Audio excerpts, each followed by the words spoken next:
come and stare at us.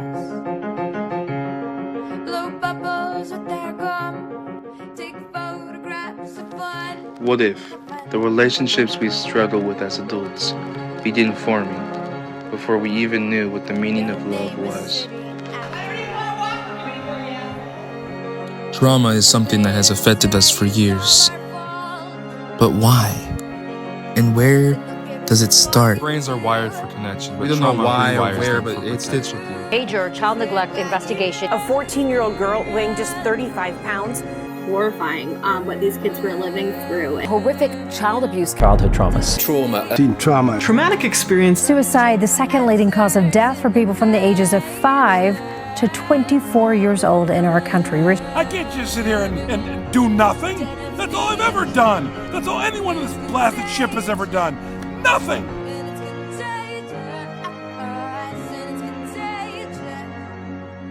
First of all, we have to go over attachment. Attachment is the emotional bond formed between a child and their primary caregiver, whoever that may be.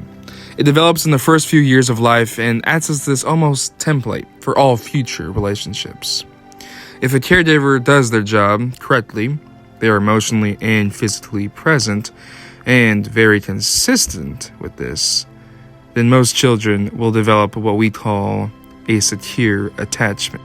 But when that care is not very consistent or frightening even, children will adapt in predictable ways.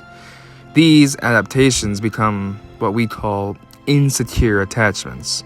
They're not necessarily flaws, they're survival strategies. Our brain telling us how to adapt in these harsh conditions. So we split these survival instincts into 4 different groups. First one being secure, trusting that I can get comfort when I need it.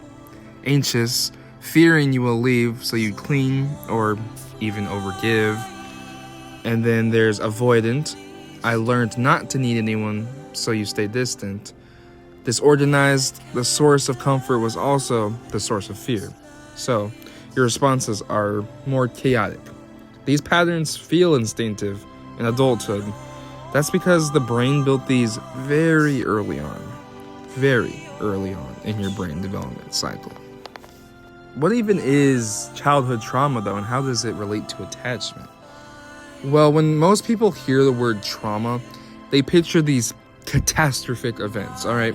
But early childhood trauma is often subtle.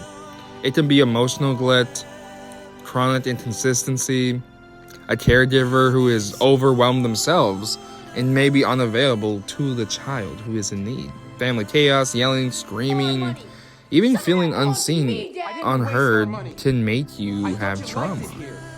Trauma is anything that overwhelms a child's capacity to cope and change how they view themselves, or even the world. One big event, yes, but also thousands of small ones add up over time. A child's brain is a lot like mush. Literally, it can be molded and crafted as life goes on. It's very sensitive. It's forming millions of connections every second.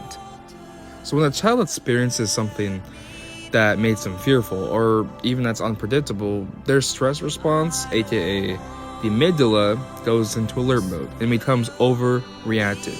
The body releases cortisol more often than it should. This doesn't just shape emotions, it shapes how the brain looks, how the brain works. These patterns don't disappear at adulthood, they become the automatic responses we bring into relationships. So what kind of responses would you find in adult relationships with trauma? Well, there could be challenges with trust, intimacy, and communication, which can manifest as insecure attachment styles, and even self-sabotaging behaviors in romantic relationships, friendships, and even the bond with yourself.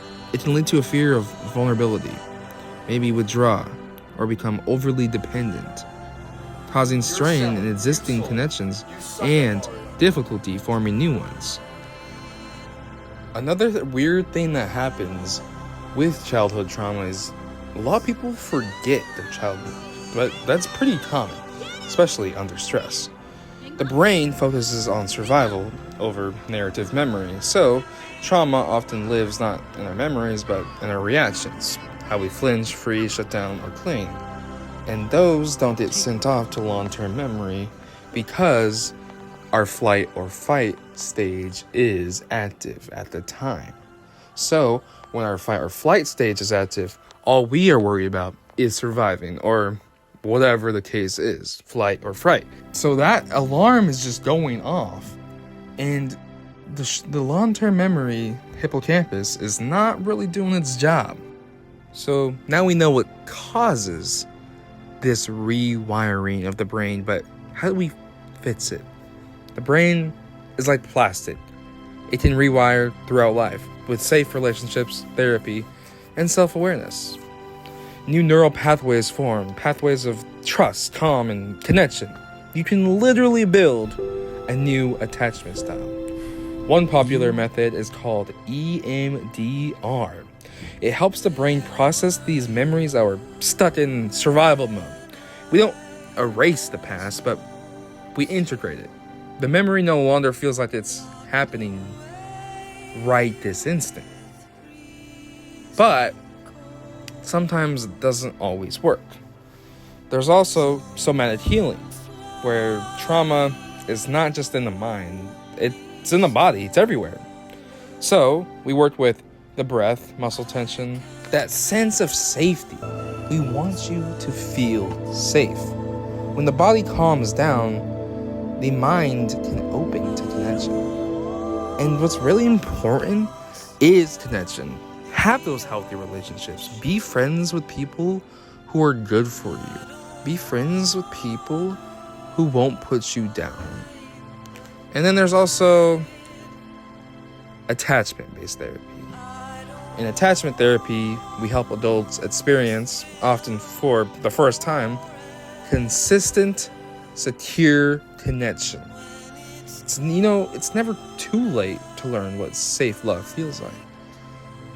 Either from a partner or a friend. There is safe love. And love is something that humans can experience across dimensions. So if love can bring us together, love can rewire your brain as well. There's also couples therapy where you become a source of safety for each other. Be honest and consistent. Here's a really good quote I like to tell my patients. If the original wound came from a relationship, the deepest healing often comes from a new one. Humans have been going through trauma for hundreds, if not millions of years.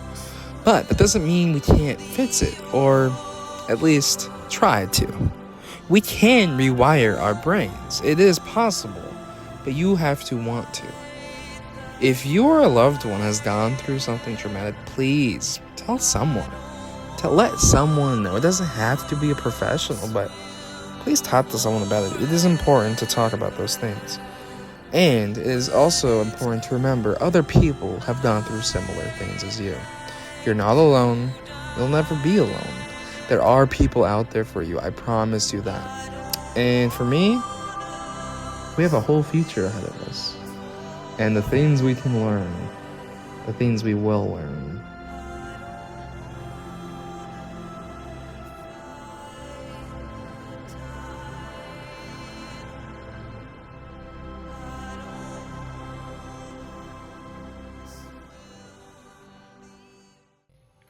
So, why would I pick childhood trauma? What do I know about childhood trauma? Well, I won't get too deep into it, but I feel like I've been through my fair share of trauma. And it's definitely hard, It makes you grow up faster than you want to. It makes you want more out of people that they probably can't give you. As someone who feels like they've been neglected a lot of their life, I often try to I get attached too easily. And I think that's a problem. I don't know. I get so excited when people even talk to me. And that's not good. I know that. I'm aware of that. So, I'm sorry to those out there who maybe I've annoyed, okay? I don't mean to, or I know I'm annoying you, but I still don't mean to. It's been hard though. You gotta learn to grow up fast. You gotta learn how to take care of yourself, because no one else will. So I had to learn a lot on my own. I still don't know a lot that most people might know. How to cook your aids, how to change a tire. I've had to look up those things on my own. YouTube tutorials just on Google, because I never had that person to teach me those things. But it certainly has taught me a lot, and the lessons I've learned are important. And hopefully in the future, I can be a better person to myself and to other people. I don't want my trauma to weigh me down anymore. I want to be able to be me and be myself. Don't be someone I'm not.